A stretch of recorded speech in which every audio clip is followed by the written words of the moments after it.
Hello everyone, నేను మీ సియా Deepti Tanakal. So ఈరోజు నేను మీ అందరి ముందుకి ఒక ఇంపార్టెంట్ వీడియో అయితే తీసుకొచ్చాను. అది ఏంటి అంటే వాట్ ఈస్ డిఎస్సి. డిఎస్సి అంటే డిజిటల్ సిగ్నేచర్ సర్టిఫికేట్. చాలా మందికి డిఎస్సి కోసం చాలా క్వశ్చన్స్ అయితే ఉన్నాయి. సో ఈరోజు ఈ వీడియోలో నేను మీకోసం చాలా ఈజీగా డిఎస్సి అంటే ఏంటో చెప్తా.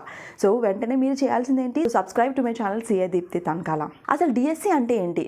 డిఎస్సి అంటే ఒక electronic form of physical or paper certificate అనమాట. ఫర్ ఎగ్జాంపుల్ మనకి డ్రైవింగ్ లైసెన్స్ కానీ పాస్పోర్ట్ కానీ ఉంటుంది.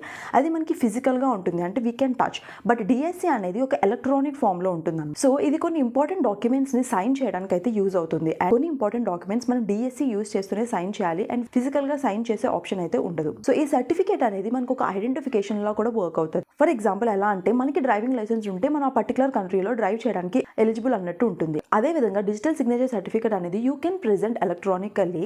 ఏ విధంగా అంటే to prove your identity, information or సర్వీసెస్ని ఇంటర్నెట్లో యాక్సెస్ చేయడానికి, విచ్ మీన్స్ ఎలక్ట్రానికల్లీ యాక్సెస్ చేయడానికి, అండ్ కొన్ని డాక్యుమెంట్స్ని ఎలక్ట్రానికల్గా సైన్ చేయడానికి ఇది ఒక ఐడెంటిటీ, ఇది ఒక లీగల్ ఐడెంటిటీ కింద వర్క్ అవుతుంది. సో ఈ డిఎస్సికి కావాల్సిన డాక్యుమెంట్స్ ఏంటి అంటే Aadhaar card, PAN card, passport size photo, mail ID and mobile number.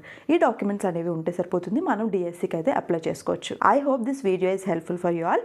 If yes, ఎవరికైతే డిఎస్సి అప్లై చేసుకోవాలనుకుంటున్నారో వాళ్ళకైతే వీడియో షేర్ చేయండి, సో దాట్ వాళ్ళకి అవేర్నెస్ వస్తుంది. Thank you for watching and see you all in next video.